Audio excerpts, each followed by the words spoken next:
예, 이번 시간에는 긴급피난부터 나머지 위법성 조각 사유에 대해서 보도록 하겠습니다.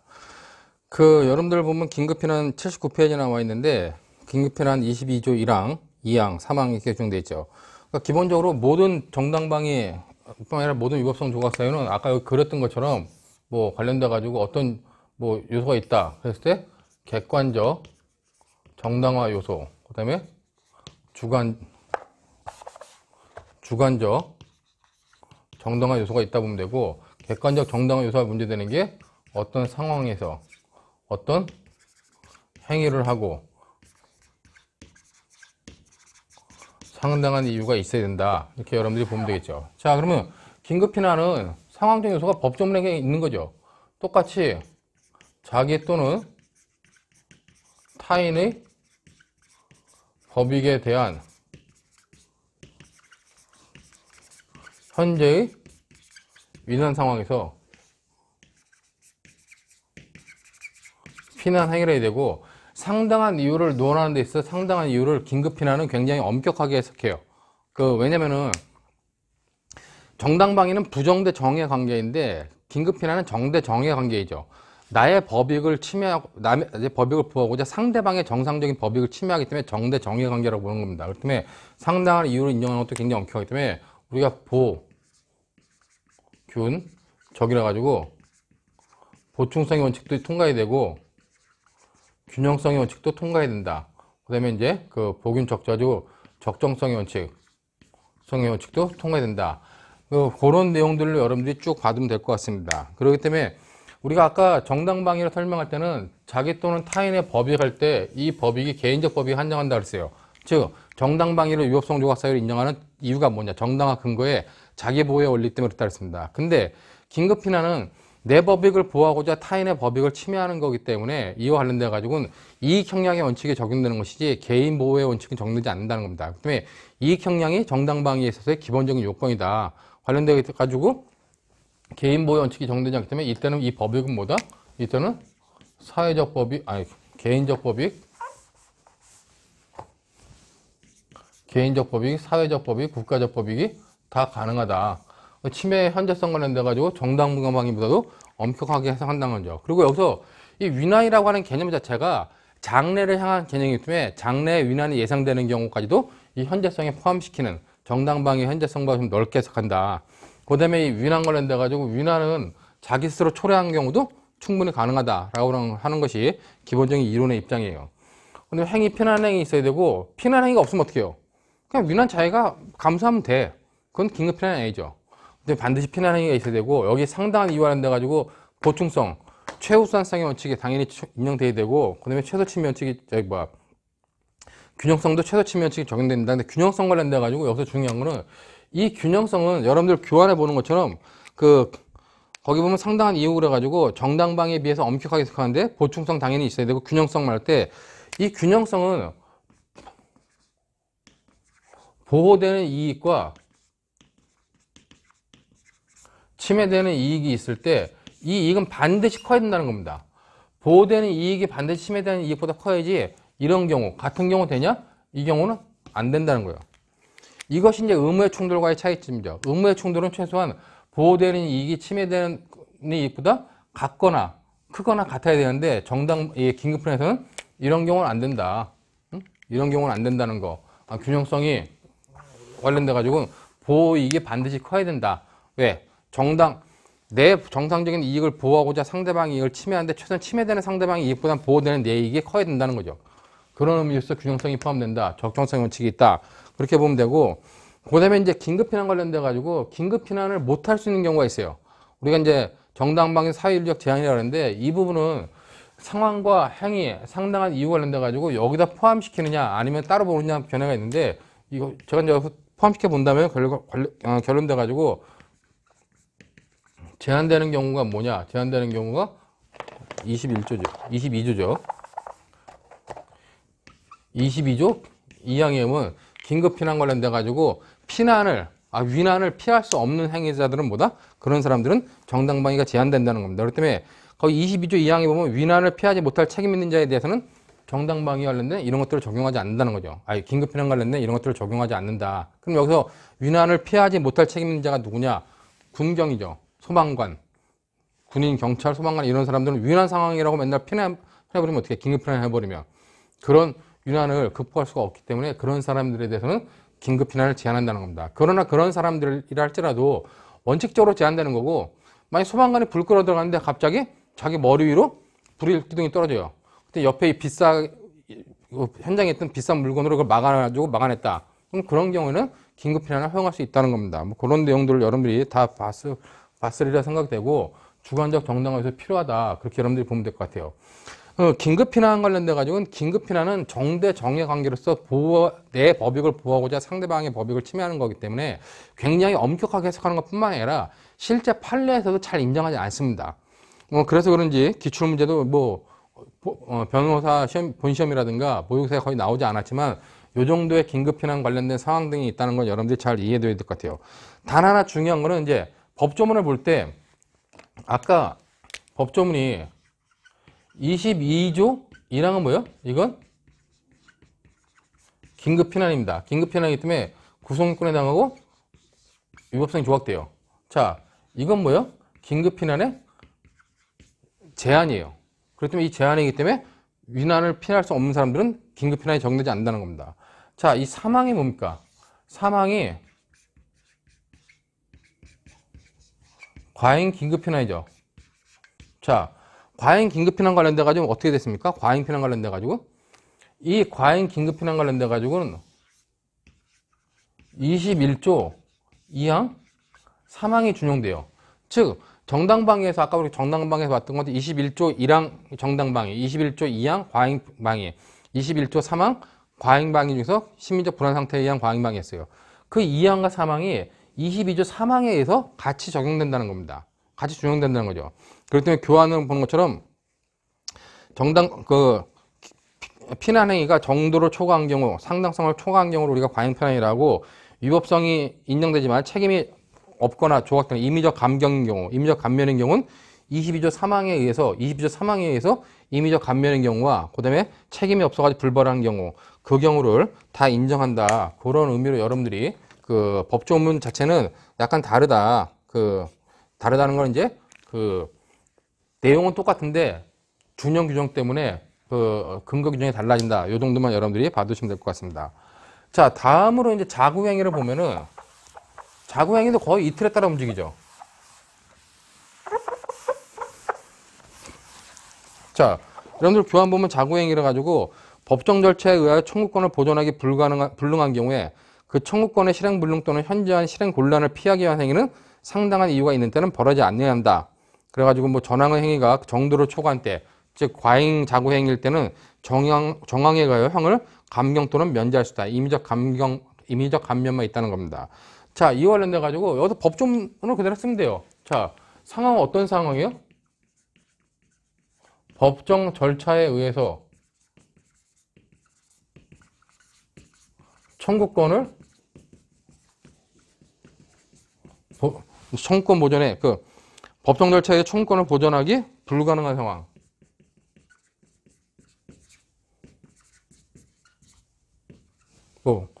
뒤에 앞뒤로 불가능한 상황이다. 이래서 어떤 행위를 해야 돼요? 실행 불능 또는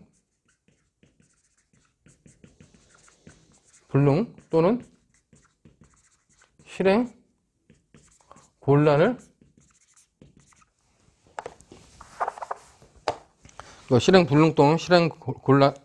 실행 불능 또는 현저한 실행 곤란을 피하기 위한 행위.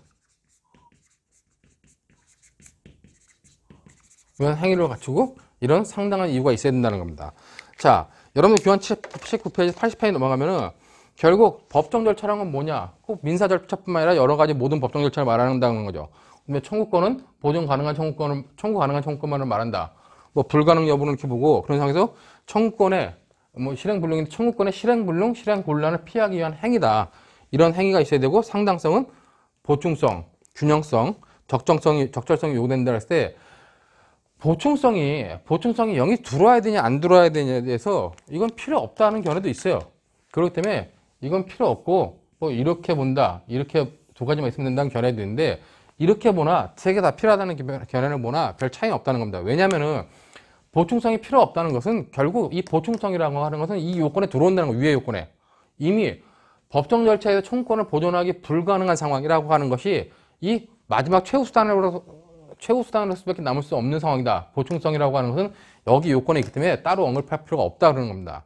하지만 내용적으로는 뭐다? 내용적으로는 최후 수단이라는 것이 여기에 들어와 있기 때문에 필요 없냐, 여기 들어와 있어도 필요 있냐, 요 차이이기 때문에 큰 의미는 없다. 그렇게 여러분들이 받으시면 될 것 같아요. 관련돼 가지고 그리고 이제 뭐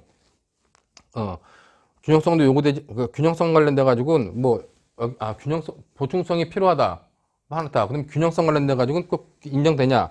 이 균형성은 요구되지 않는다는 거죠. 균형성은 요구되지 않기 때문에 부정대 정의 관계이기 때문에 그렇다. 근데 이제 현저한 불균형은 뭐 상당성이 결여된다고 했는데 그 정도 보시고, 적정성은 보존 수단이지 이행 수단은 아니다 할 때 이 적정성, 절차성 관련돼 가지고 중요한 게 자구행위는 뭐요? 자구행위는 자기의 청구권을 실행 불능 등 실행 곤란을 피하기 위한 보존행위만 가능하다는 겁니다. 보존행위만 가능하지 이 관련돼 가지고 추심행위, 즉 청구권을 실행하는 행위는 인정되지 않는다는 거예요. 실행행위라는 건 우리가 결국 뭐 채권에 관련돼 가지고 추심행위라는 거죠. 친구가 돈을 빌려가서 안 갖고 도망다니다가 인천공항으로 도망가려고 그래. 공항에서 만났어요. 그러면 그 친구에 대해서 청구권을 보존하기 불가능한 상황에서 실행불능 또는 실행곤란을 피하기 위한 행위까지만 자구행위로 인정되는 것이, 그 친구의 지갑이라든가 몸이나 가방에서 돈을 빼가지고 자기가 그 청구권을 실행하는 행위, 그 자체는 우리가 자구행위로서 인정되지 않는다. 그런 이유로만 여러분들이 자구행위 관련된 것들을 그냥 정리해 두시면 될 것 같아요. 자구행위는 이 정도의 내용이 있다는 거 보면 되고, 자구행위와 관련돼 가지고 그 법조문을 여러분들이 잘 안 봐가지고 헷갈리는 학생들이 있는데, 23조 1항은 뭐예요? 자구행위예요. 그때 이건 뭡니까? 구성권에 해당하고 위법성이 조각된다는 겁니다. 자, 2항은 뭐예요? 과잉 자구행위입니다. 법조문 보면 아까 보는 것처럼 그 법조문 나와 있죠. 그럼 법조문 보면 79페이지에 나와 있는데, 전항의 행위가 정도로 초과한 때는 정항의 형을 감경 또는 면제할 수 있다. 즉 과잉 자구 행위 관련돼 가지고 뭐요? 구성요건에 해당하고 위법하지만 책임이 이렇게 된다는 겁니다. 자, 그럼 여기 없는 게 뭐예요? 과잉 자구행위 관련돼 가지고 정당방위나 긴급피난에서 인정됐던 심리적 불안 상태에서의 과잉방위, 심리적 불안 상태에서의 과잉피난 관련된, 즉 책임이 아예 조각되는 그런 건 있어요, 없어요? 이건 사망 관련돼 가지고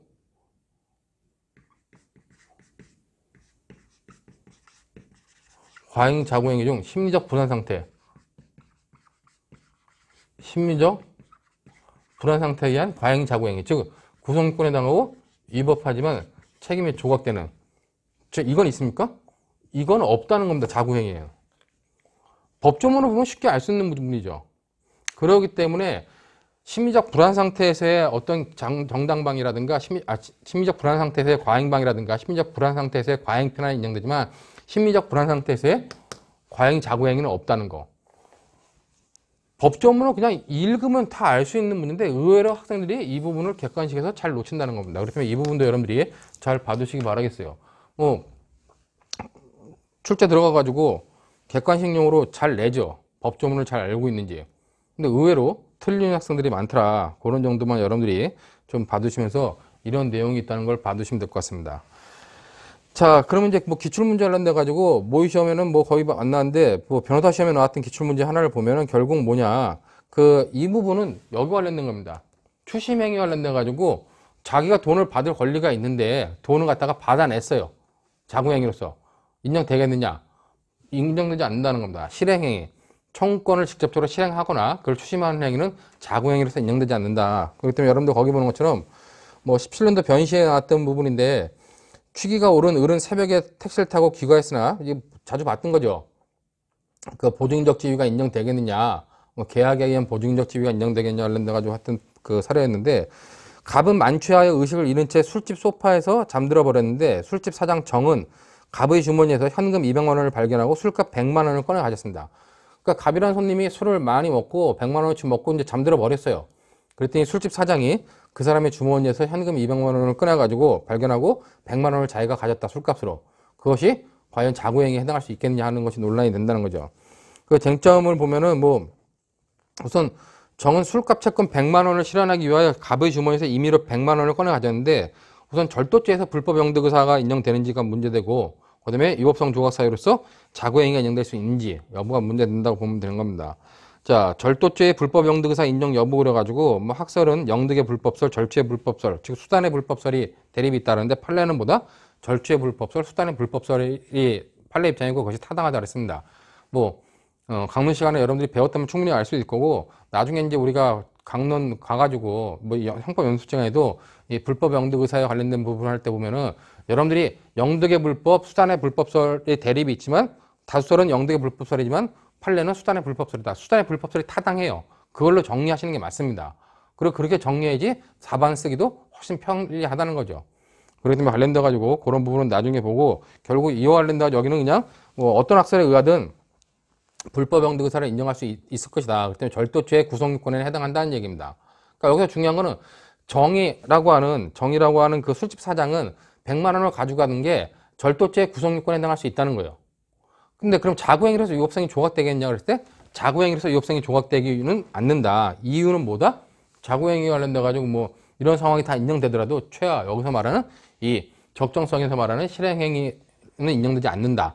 채권 추심 행위는 인정되지 않는다. 그렇다면 밑줄 친 것처럼 뭐 채권 추심 등 채권을 직접 실행하는 행위는 자구행위로 허용되지 않는다고 봐야 된다. 적정하지 않은 행위다. 그렇다면 위법성이 조각되지 않는다. 결국 절도죄가 성립한다. 이렇게 보면 되겠죠. 자, 이렇게 여러분들 이제 자구행위까지 보면 되고, 마지막으로 이제,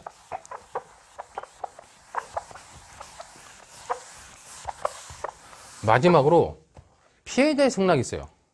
자, 81페이지에 피해자 승낙 그러면 처분할 수 있는 자의 승낙에 의하여 법익을 훼손한 행위는 법률에 특별한 규정이 없는 한 벌하지 않는다 그랬습니다. 그럼 여기서 24조에서 말하는 피해자의 승낙이라는 게 무엇이냐와 관련돼 가지고 뭐 논란이 있어요. 24조의 피해자 승낙은 위법성 조각 사유를 말한다. 아니면 구성요건 해당성 배제 사유인 양해까지 포함하는 것이다.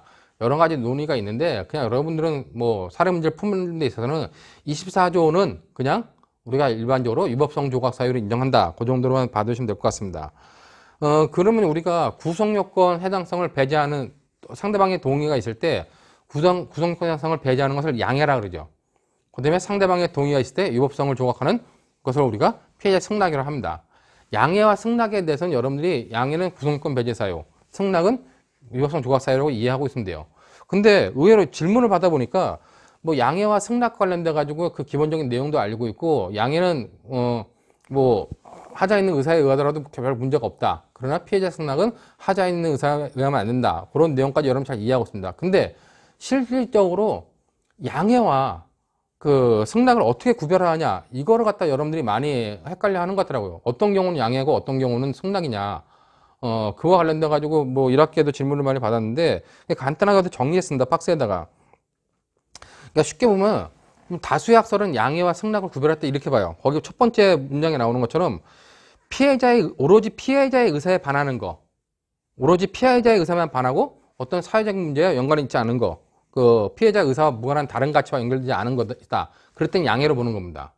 그러나 이제 피해자 의사와 무관하게 독자적 가치가 있는 것이다. 그런 법익이면 우리가 피해자 승낙을라고 본다는 거죠.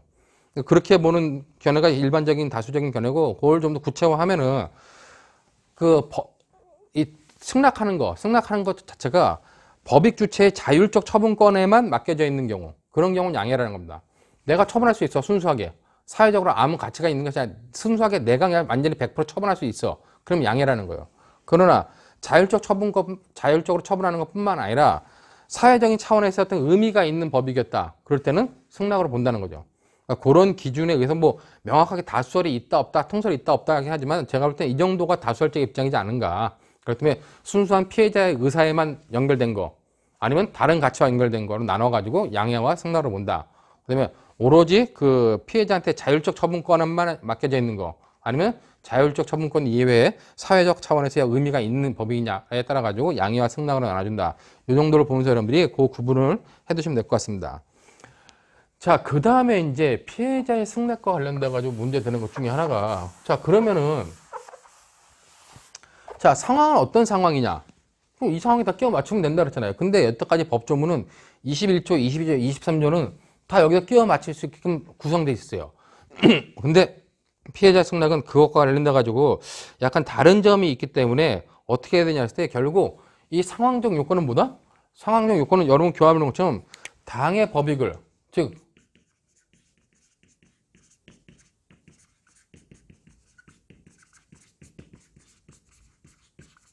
있는 자의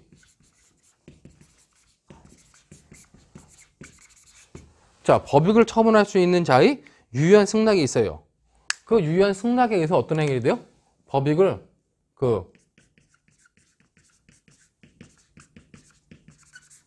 침해하는 행위가 있어야 됩니다. 자, 법조문에는 여기까지만 있어요. 그렇기 때문에 거기 보는 것처럼 처분할 수 있는 자의 승낙에 의하여 법익을 훼손한 자, 즉 법익을 침해하는 사람, 행위를 한 사람은 어떻게 한다? 법률에 특별한 규정이 없나 벌하지 않는다는 겁니다. 상당한 이유가 없어, 법조문에.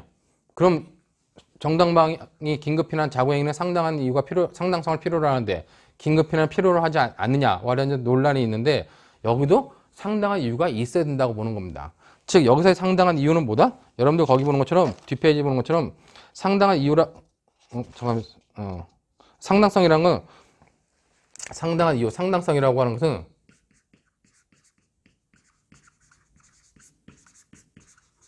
법률에 특별한 규정이 없어야 돼요. 그 다음에 뭐다? 그 다음에 또 하나 있는 것이 거기 보는 것처럼 그 사회상규에 불위배해야 된다.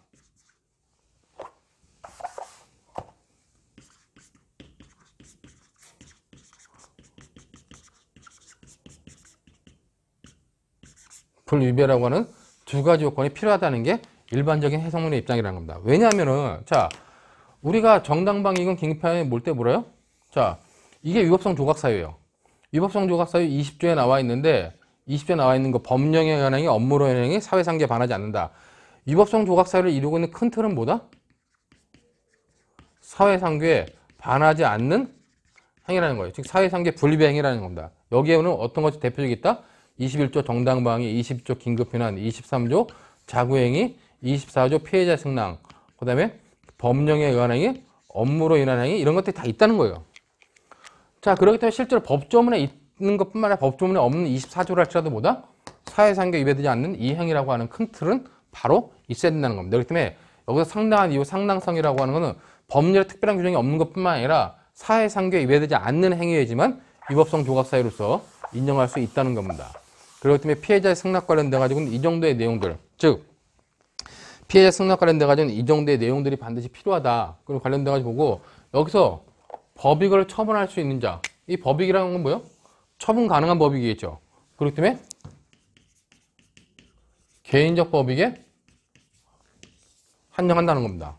자, 근데 개인적 법익에 한정하는데 사회적 법익 관련돼 가지고 문제되는 게 있죠. 문서 위조죄에서 문서를 위조한다 할 때 위조는 뭐예요? 유형 위조로 그 권한을 권한이 없는 사람이 권한을 있는 것처럼 해가지고 하는 거죠. 자, 그러기 때문에 개인적 법익 관련돼 가지고 여기는 뭐다? 법익을 처분할 수 있는 자의 그 유효한 승낙이 되는데 이때 법익은 개인적 법익이 하나지만 실제로 보면 문서 위조죄에서의 그 문서 같은 경우는 뭐다?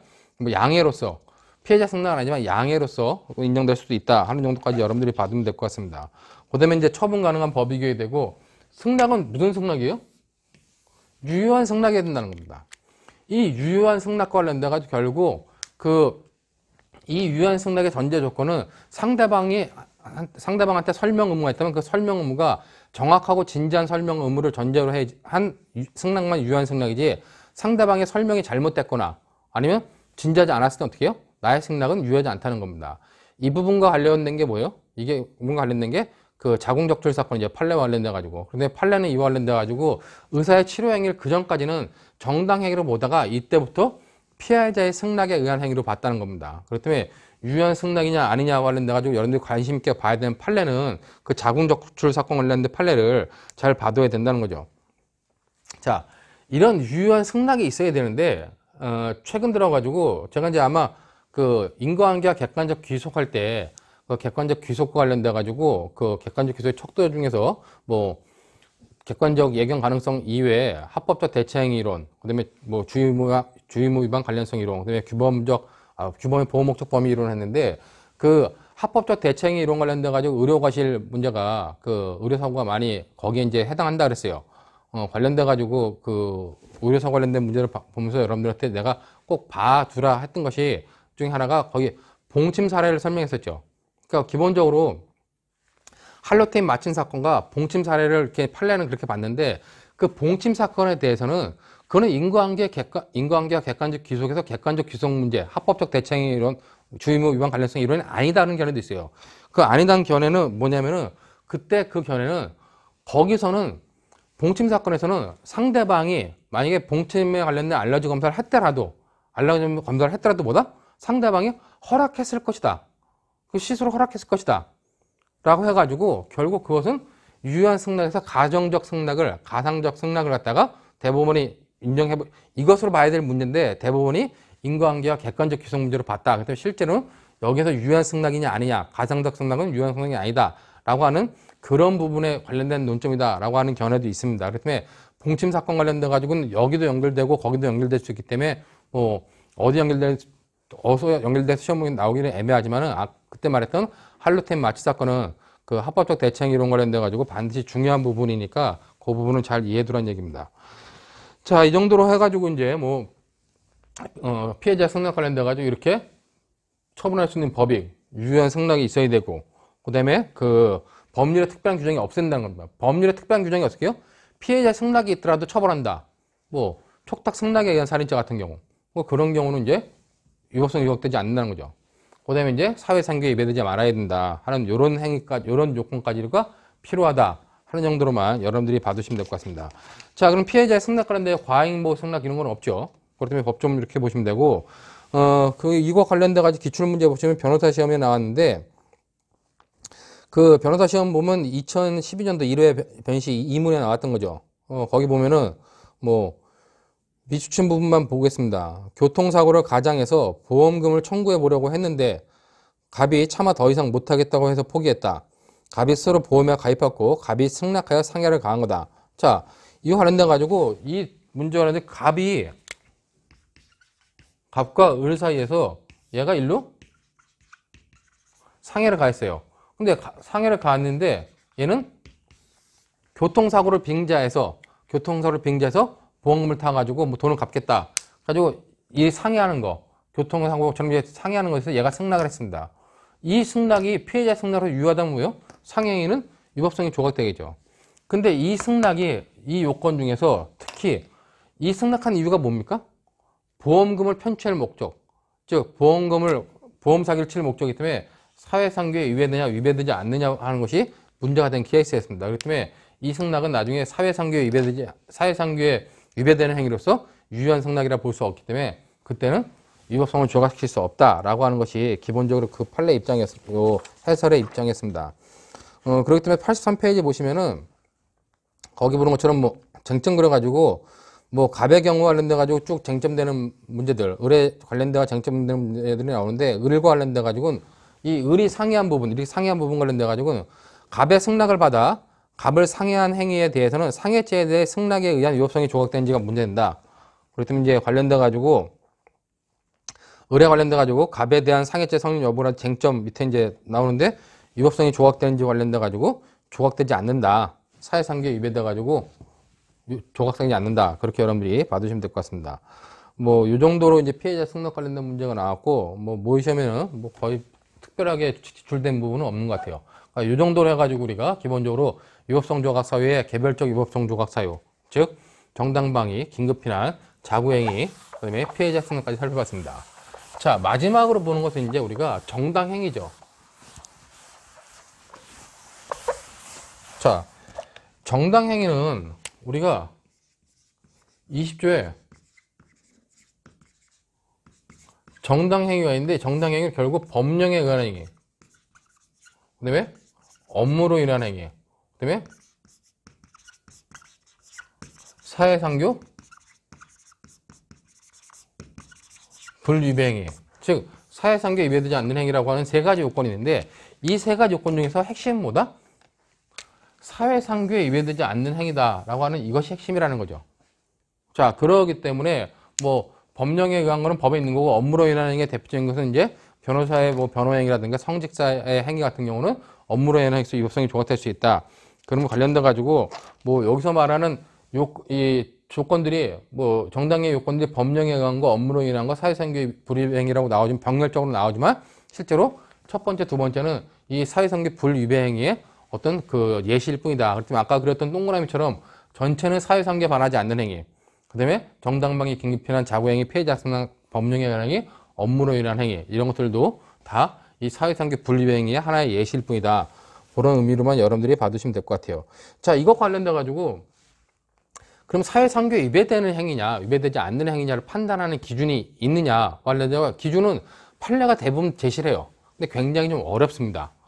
그렇기 때문에 여러분들이 판례를 많이 봐야 되는데 최근 들어서 이제 모의고사가 아니라 본시험에 자꾸 나오는 것 중에 하나가 판례가 언급하고 있는 이 사회상규 분리배행위를 판단하는 기준이 약간 있는데 첫 번째가 목적의 정당성, 목적이 정당성을 해야 되고 그다음에 수단의 상당성, 그다음에 이제 법익 균형성, 긴급성, 보충성 요건이라고 하는 5가지 요건들을 판례가 제시했는데 그런 요건들에 맞는 행위냐 아니냐를 판단하고 있다는 겁니다. 그러니까 그런 것들만 여러분들이 좀 잘 봐두시면 될 것 같아요. 그 다음에 이제 관련돼 가지고 교사의 징계, 체벌행위. 교사의 체벌행위는 법령에 의한 겁니까? 아니죠. 교사의 업무로 인한 거요? 교사의 업무는 교육이지 학생들 체벌이 아니죠. 그렇다면 이것도 아니라는 얘기입니다. 그러면 교사의 체벌행위를 위법성을 조각시키는 사유로 이론 구성하기 위해서는 어떻게 하느냐? 그건 사회상규에 위배되지 않는 행위로 판단할 수 있다. 그러면 이때 사회상규는 뭐냐? 사회상규라고 하는 것은 한 사회가, 국가가 아니라 한 사회가 역사적으로 지켜온 가치 있는 행위는 지금의 법질서에 반하더라도 불법으로 파악하지 말자. 그것이 사회상규예요. 즉 독일영법에서 말하는 사회적 상당성과 똑같은 의미라고 보면 됩니다. 그렇기 때문에 여러분들 거기 보면은 제가 이제 정당행위의 의의를 가지고 84페이지 맨 위에 정당행위라 하면 사회 내에서 지배적인 확신이나 사회 윤리에 비추어 일반적으로 승인된 가치. 그런 가치들은 뭐요? 그런 가치들은 그 위법성 조각 사유로 보자는 거죠.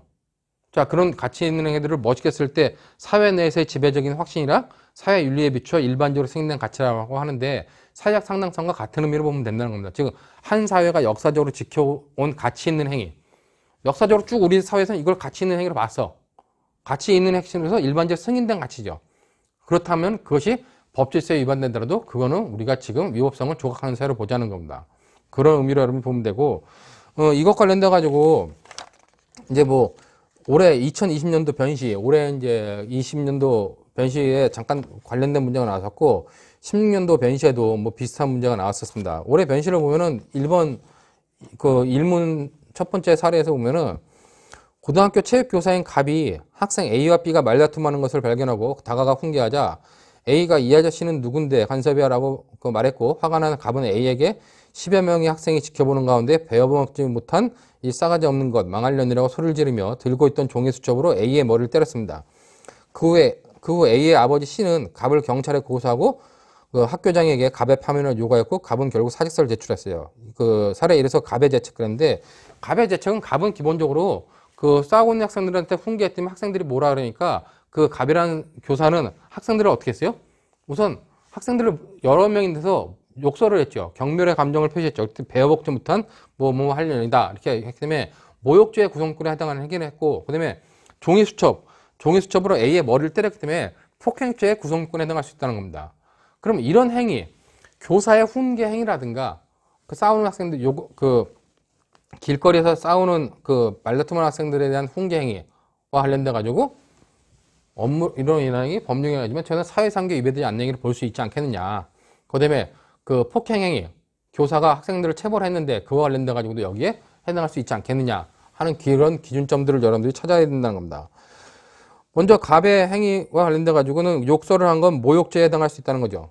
그렇기 때문에 모욕죄의 구성권 해당성이 충분히 인정된다. 위법성이 조각되겠느냐 관련돼 가지고 위법성이 인정되지 않는다는 겁니다. 그럼 여기서 말한 사회상규 불위배행의 기준이 뭐다? 아까 말한 것처럼 목적의 정당성, 수단의, 그러니까 이건 여러분 좀 외워놔야 돼요. 목적의 정당성, 수단의 상당성, 그 다음에 법익 균형성, 긴급성, 보충성 이런 것들이 있는데 사안에서는 뭐 이러한 요소들이 인정될 수 없다. 그 다음에 정당행위도 이런 요건들이 필요하면 주관적 정당화 요소가 필요하겠죠. 즉 여기 관련돼 가지고 주관적 정당화 요소도 없다는 겁니다. 그렇기 때문에 위법성 조각사유는 인정되지 않는다 하는 정도 보면 되고, 뭐 그 폭행죄 관련돼 가지고 역시 그 종이 수첩이라도 사람의 머리를 때리면 유형력을 행사하기 때문에 폭행죄 구성권에 해당할 수 있다는 겁니다. 그러면 그것이 과연 그런 교사의 폭행 행위가 위법성이 조각되기 위해서 어떻게 되냐? 이건 판례가 제시한 기준, 목적의 정당성, 수단의 상당성, 그다음에 그 균형성, 보충성, 그다음에 이제 뭐 긴급성 이런 요건들을 따져보고 그런 요건에 해당하지 않는다. 그다음에 주관적 정당화 요소가 없다. 그렇기 때문에 기본적으로 뭐 인정되지 않는다. 그 정도만 여러분들이 정리해 두시면 될 것 같아요. 뭐 그 정도로 정리하시면 될 것 같고, 그다음에 16년도 문제도 뭐 증거를 확보할 목적으로 몰래 진료실에 들어가 프로포폴 한 병을 가지고 나왔는데, 이때 변호인이 무죄를 주장할 수 있는 근거가 뭐냐 하는데 가지고 프로포폴을 가지고 나온 것이 불법 영득 의사가 없기 때문에 절도죄가 성립하지 않는다라고 볼 수 있고, 변호인 입장에서는 또 하나는 이제 그때 제시했던 기준 중에 하나가 이거는 사회적으로 정당한 행위다. 그렇기 때문에 그 사회상규에 위배되지 않는 행위다. 기자로서 관련돼 가지고 뭐 목적의 정당성, 수단의 상당성, 법익 균형성, 긴급성, 보충성 요건을 갖춰야 되는데 대부분 갖춘 것으로 볼 수 있다라고 해가지고 이제 그 위법성이 정당 행위로서 위법성이 조각될 수 있다라고 이제 변호사 입장에서 주장할 수 있다는 거죠. 그렇기 때문에 그렇게 주장할 수 있다는 것까지 체크하면 되고, 요 정도가 이제 보유교사 본시험에 나왔던 두 가지 문제고, 그 여러분들이 또 이제 이 정당 행위와 관련돼 가지고 중요하게 봐야 될 판례는 제가 최근에 기출문제 어디서 본 것 같은데, 그 컴퓨터 제가 이제 강의 시간에 설명했던 부분인데, 그 어느 회사의 그 대표이사가 직원이 어떤 횡령 혐의와 관련돼 가지고 뭐 수사를 받았어요. 그랬더니 그 직원의 컴퓨터를 뒤져보려고 그러는데, 그 컴퓨터를 열어보려고 하는데 이 사람이 비밀번호를 안 알려주니까 그 컴퓨터에 하드디스크만 띄워가지고 와가지고 그것을 통해가지고 분석해가지고 관련된 자료들만 다운받아가지고 횡령 혐의가 있는 것들을 발견하는 그런 케이스가 있습니다. 그 케이스와 관련돼가지고 사장의 그런 행위, 사장의 행위는 여기서 말하는 사회상규에 위배되지 않는 행위라고 판단할 수 있다는 거죠. 목적의 정당성, 수단의 상당성, 긴급성, 균형성, 보충성 이런 것들이 다 갖춰졌기 때문에 그 판례에서는 그 경우가 정당행위에 해당한다라고 판단했기 때문에 그 판례까지 여러분들이 추가적으로 하나 더 확인해 두면은 정당행위와 관련된 내용들은 충분히 우리가 뭐 다 커버할 수 있다고 봅니다. 자, 이 정도로 해가지고 기본적으로 위법성과 관련된 사건들, 위법성과 관련된 여러 가지 요건들을 살펴봤는데, 주관적 정당화 요소, 특히 우연방해 관련된 것들은 여러분들이 잘 받으시고, 개별성 조각사유와 관련된 쟁점들도 잘 정리하시면 위법성 조각사유와 관련돼 가지고는 뭐 이 정도면 충분하리라고 생각합니다. 이번 주 강의는 여기서 마치도록 하겠습니다. 수고하셨습니다.